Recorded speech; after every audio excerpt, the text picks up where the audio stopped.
Evans, who's based in the US, and says hi to you. Hopefully you see him on the screen. This is Anders Bonnet, and I'm the founder of Speaker Hub. And we just wanted to say hi. That's why we have the camera on, so you see our faces, you see our studios or respective offices.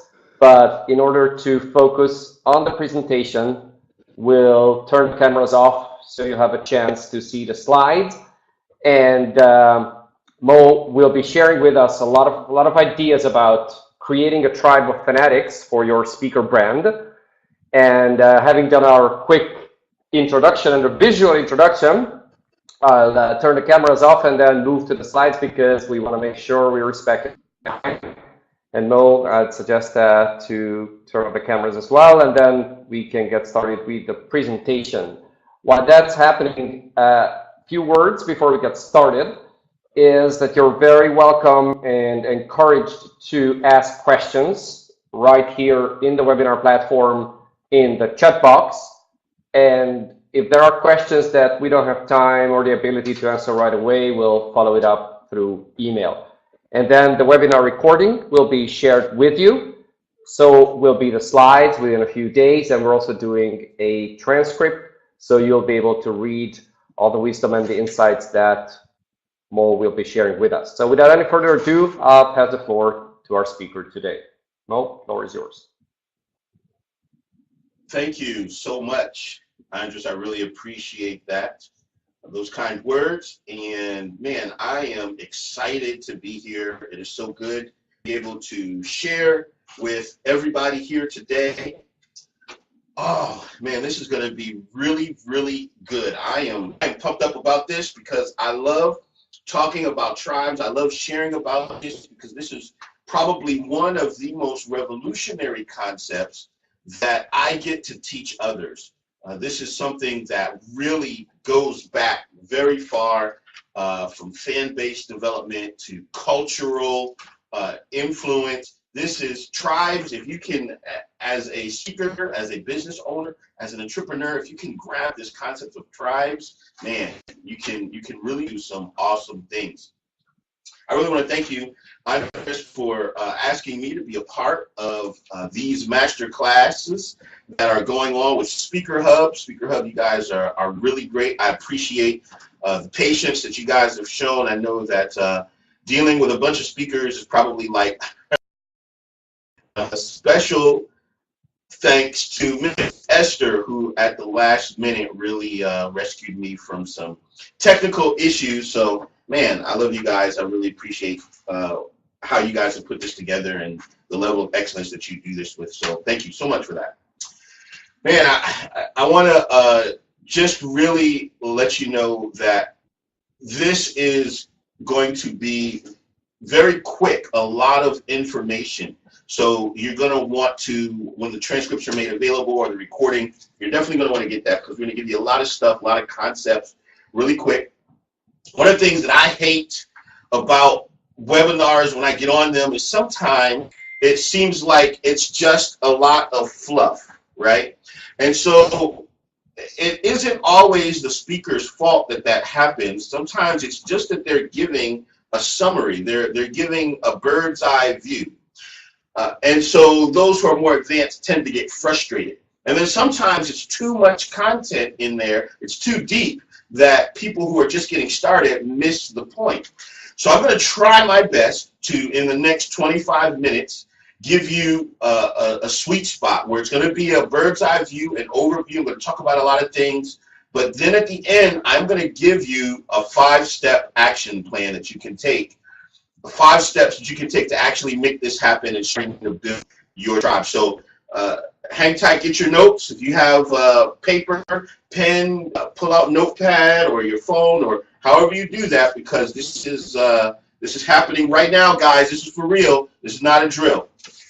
Okay, so today we are talking about creating a tribe of fanatics specifically for your speaking brand.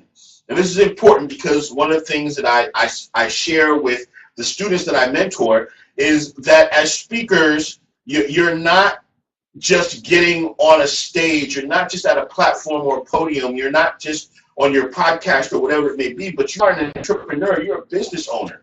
And by focusing on these other aspects of business, you will begin to leverage both the value that you're able to provide by multiplying as a force multiplier how much and how many people you can help.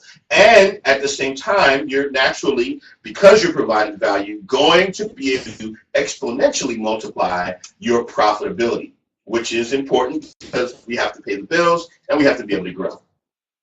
So again, this is live.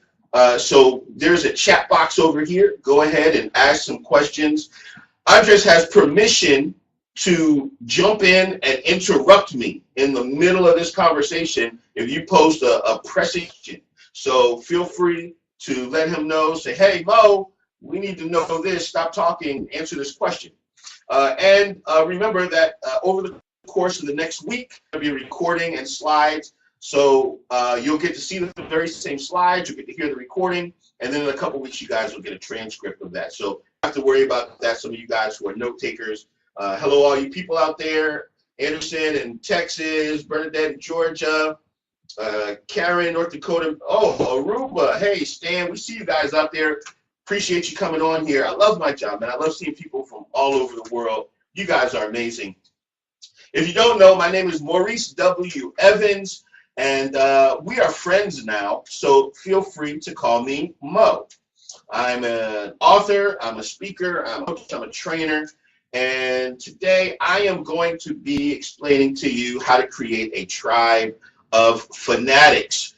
I am a viral marketing expert, and as some people know, I'm a life coach and a pastor. I'm also certified by J. Conrad Levinson as a guerrilla marketing trainer and by John Maxwell as a leadership trainer. Just a quick little blurb about us. iGrowYourBiz.com is kind of our parent company where you can check out pretty much everything that we do. A lot of it has to do with me, but we have a brand new site in development that's called Platform Toolkit, and I'll tell you about that in a little bit. But if you want to reach me, iGrowYourBiz.com. We're iGrowYourBiz everywhere, on Instagram, on Facebook, on MySpace. If there is such a thing, is MySpace even around anymore? I don't know. But we're iGrowYourBiz everywhere. So if you are on any social media, just find iGrowYourBiz. You'll find us, and we're happy to help you. Some quick fun facts about me. Some people like to know these little tidbits. I started my first business when I was 8 years old, and I wrote my first ad copy to sell information products nationally through magazines back in 1982. I learned all of my entrepreneurial skills initially, and most importantly, tribe development. Well, it was called fan-based development back then, from my mother, who was a Motown era singer. She sung for the Crystals, the Marvelettes. People know the song, Hey, Mr. Postman. That song, I can't sing, so I'm not going to sing. And of course, I am married to my lovely wife. Hello, baby, I love you. And she's super awesome. I always shout her out in whatever I do. Now, Platform Toolkit, that site's in development, but platformtoolkit@gmail.com is, I'll have something special for you. I'll tell you about that at the end, right before we get to the Q&A. But that's enough about me, because you guys did not come here to listen to me, right? You guys want to hear about tribes. So let me give you the overview of that. Tribalism, sometimes we think of tribal tattoos, sometimes we think of an aboriginal or a native group in a particular country, but tribes really just has to do, if you want to think of it another way, as your fan base. But it is an empowered fan base, and it is a fan base that is based off of an activation from you. We know this guy right here. He's The Rock, and The Rock has a huge fan base. In fact, Hollywood has been very keen on him lately because of his ability to drive fans, because of his ability to bring his fans into whatever movie he happens to be in. He was a professional wrestler. So I like The Rock. You know, him and I, some people say we look alike. You'll kind of see that in a little bit. But tribes are very powerful no matter what it is you do. And as speakers, sometimes we miss this fact that our tribe is important, that it is important for us to develop and cultivate our own tribe, that we have control of our tribe, that we don't just count on the people who are hiring us to speak to handle all the marketing and handle all the promotion and, in a sense, control our celebrity and our fame. A lot of speakers struggle because they're trying to break past a certain barrier in their success. Maybe they're not speaking full-time yet. Maybe they are speaking full-time, but they haven't made it to 5 figures a month yet. Or maybe they haven't made it to 6 figures a month yet, right? Sometimes they're trying to make it to that 7 or 8 figures a year. And I can tell you that one of the most powerful solutions that will eliminate this challenge that you face is tribe development. You can create a tribe of fanatical people that are into you and into your message. You're going to see change. Here's what's interesting. Some people think that this is complicated. Some people think, they look at somebody like, say, my mentor, John Maxwell, or they look at Tony Robbins and say, man, those guys are huge. But these guys, first of all, they've been around for a very, very, very long time. But second of all, their tribe development is intentional. And so if we can become, as speakers, more intentional about developing our tribe, then what happens is we are able to see exponential change in our exposure, in our response, in the number of gigs that we get, in the amount of money that we get paid. It is amazing. So I'm just one of those people that I believe that we should work smart versus working hard. Some people confuse busyness with actual productivity. Being busy is not being productive, right? Some people, we get into this with so much activity. Activity is not the same as accomplishment. There's a difference. And so these guys here, somebody's offering them, hey, here's a more efficient way for you guys to get around. Oh, no, thanks. We're too busy, right? I say, let's work smart rather than working hard. Working smart just simply means working hard at the right thing. You still have the same goal.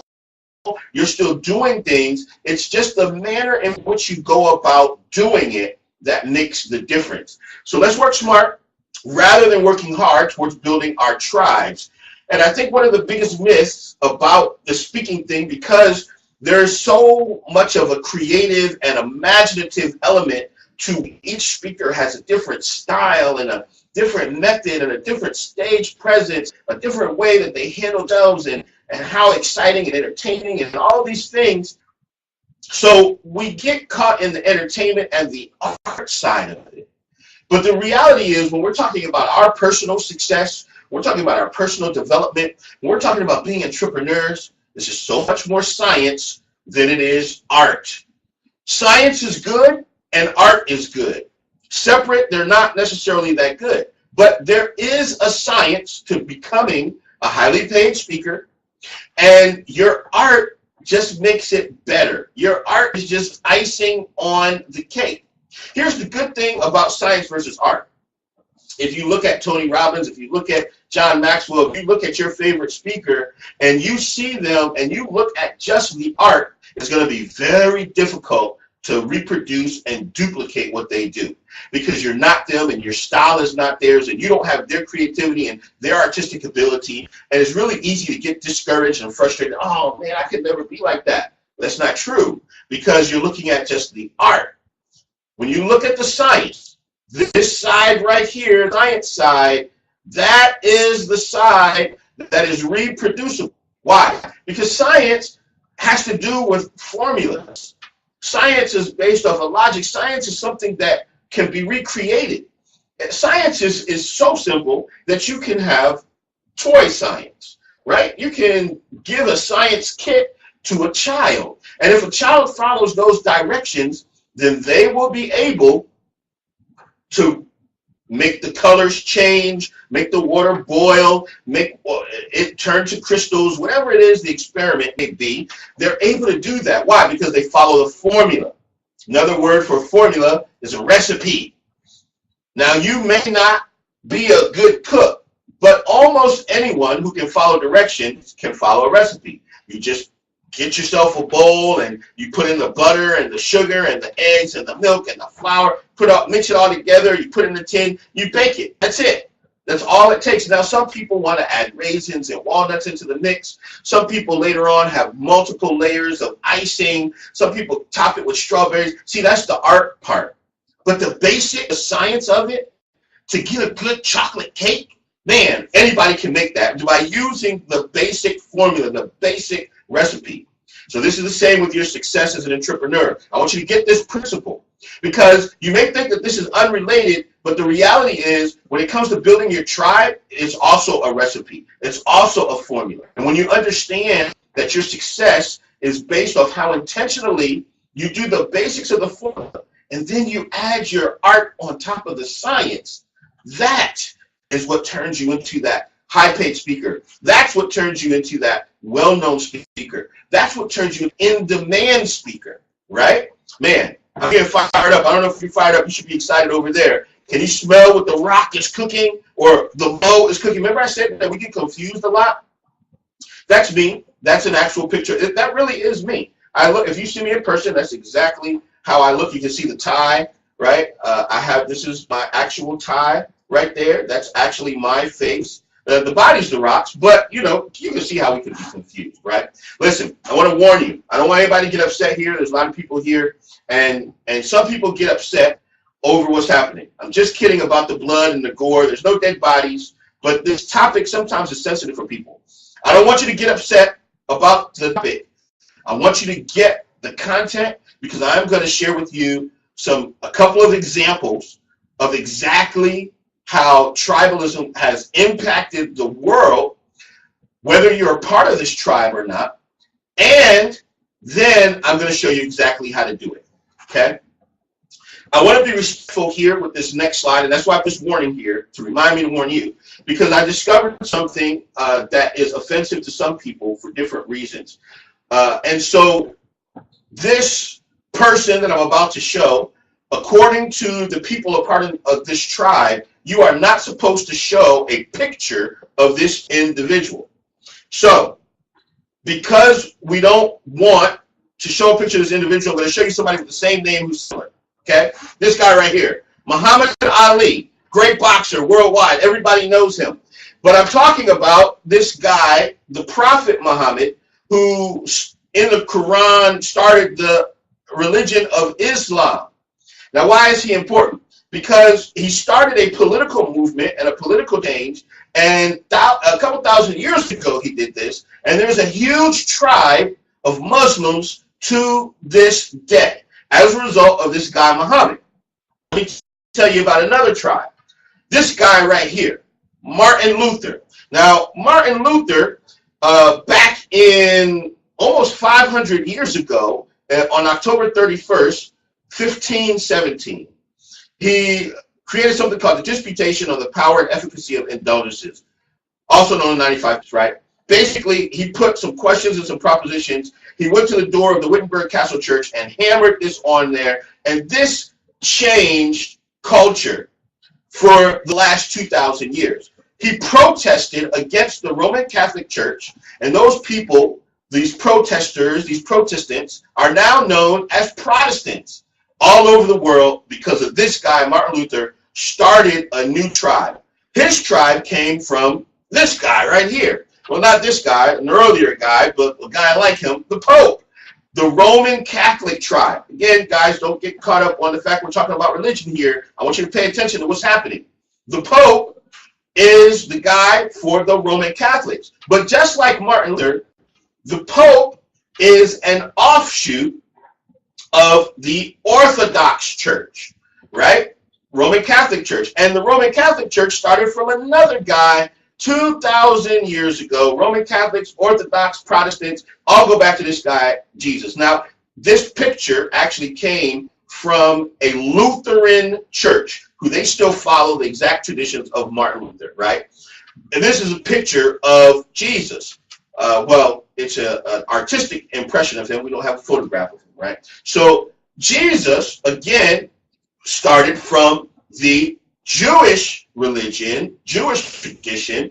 He started this religion of followers of the way, right? And then Paul expanded that and they became Christians, right? Here's what I want you to realize, that for thousands of years, all of these guys, these are separate tribes. You may be a part of one, you may not be a part of one, you might not care about them, you might not believe in them, you might hate them. Doesn't matter. The fact is, there's a ton of them. And they started as a result of a tribe. Every tribe starts with a chief. Every single tribe, no matter what it is, it has to have a chief. And so if that's you, but don't think that it's organic. Don't think that being the chief is just because you're the person who started it. There are many instances of tribes that have lost their chief and then they break up and they split up, right? This guy right here, I like him. He is Chief Iron Tail, right? So you might call him Chief Hard Ass. He's a tough guy, right? I love his name.